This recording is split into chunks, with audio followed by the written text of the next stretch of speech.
Greetings one and all. This is a little video about inner freedom. I was asked, do I think Gurdjieff would have taken me on as a student? Well, I don't know. I could think about it lots, which I do. I feel like sometimes I have made contact with him through the spiritual or etheric planes. But if I was there back in the 1920s and 1940s, he might have considered me as a bit of a tramp. A tramp with potential, I hope. I was asked this week by two different people, who are you? And it did make me think, who am I? Which is quite an important exercise to do with oneself a lot, the sitting and pondering, who am I? Who am I really? How many me's are there inside me? Who do I want to be? Am I an imposter? One of the persons that asked me, who are you, is someone who's not in any kind of esoteric work. They were just being, I don't know, I was going to say facetious then, but maybe not. You know, they were just a genuine person who was interested in my books. In fact, he was trying to buy a copy of my book, Exercising Witches, which, quite funny enough, is about forgiveness. So it was, I need to forgive this guy for being so rude to me. But I can see why he was asking so many questions about who am I. Obviously, he wanted to take a risk in buying my book. And he wanted to take a risk in new writing, he was telling me, though I was trying to say to him, I've written a few books. But obviously, I'm not mainstream, world-famous writer, a name that everybody knows. Yet, maybe.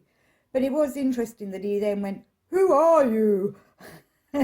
Which kind of startled me. You know, I'm at a store selling my books and I'm being asked, who are you? But it really made me think, who am I? Obviously, from his point of view, it was about who am I in the writing world. But it had me thinking for the rest of the afternoon, well, who am I? I know I'm not like my family. I know I learnt lots of lessons from my family.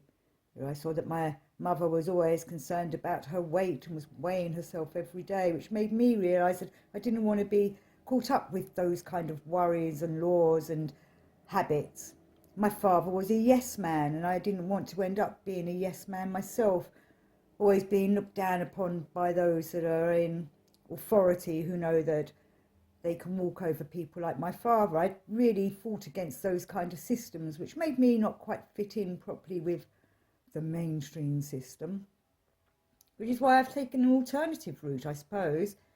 You know, obviously there's other causes and other things have happened to me through my life that made me go the way that I've chosen, the path I've chosen. But then it all comes back to, who am I?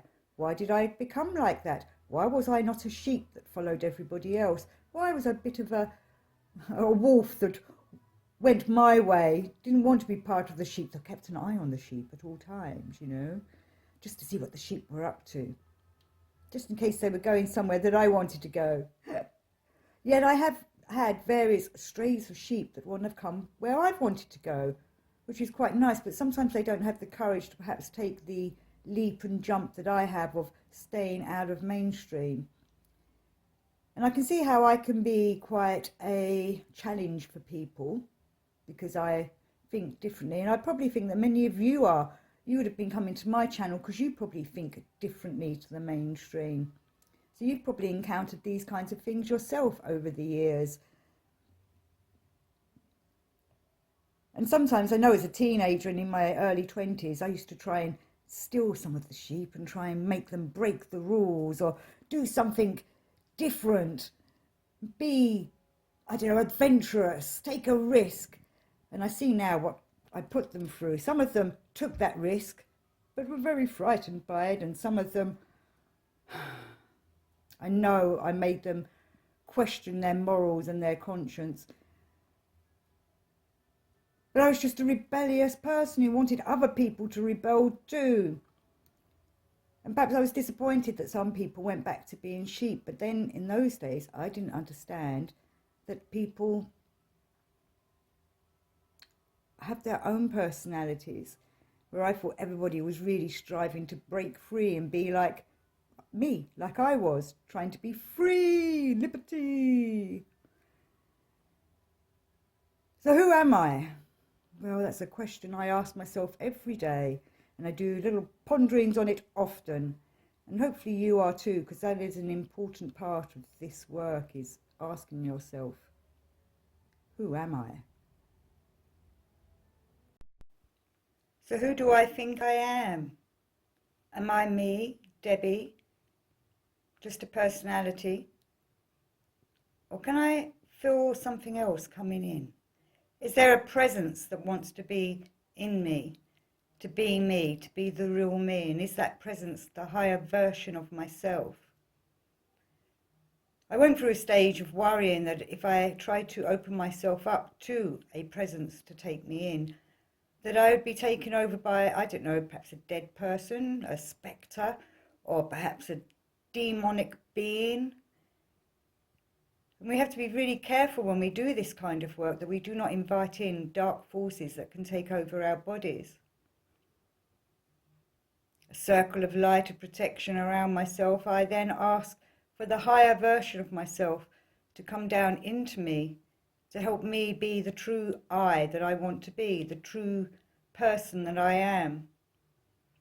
In the ancient mysteries, they said that everybody has a magical name, but only that magical name can be known by one person, and that is God, the divine. If anybody else managed to find out what your magical name is, they could use it against you. They have ways of manipulating your magical name to be able to work malevolent things upon oneself. I would like to think that people would use it for beneficial, to help everybody, to help one another.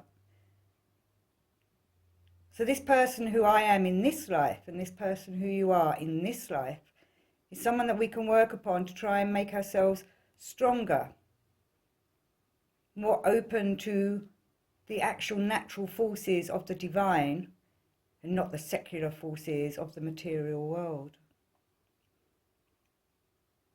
But one sometimes feels that this is a risk.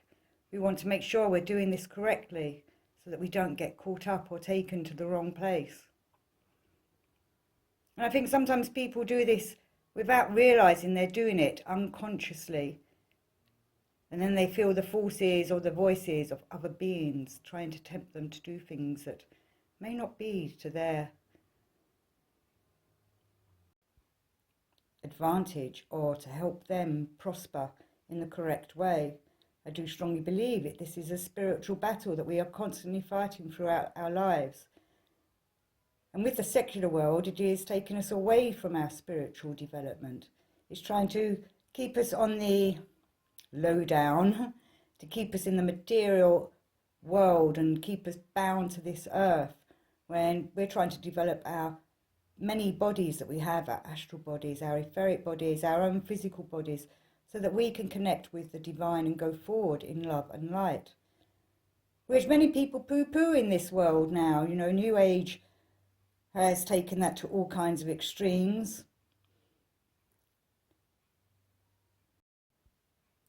But doing the esoteric path that I am trying to encourage people to follow is to find the truth, the divine light, the right way, the right-hand path, not the left hand. So I do recommend that we always ask for protection when we do this kind of work, when we're working upon ourselves, that it is for our own higher good that we want to do this.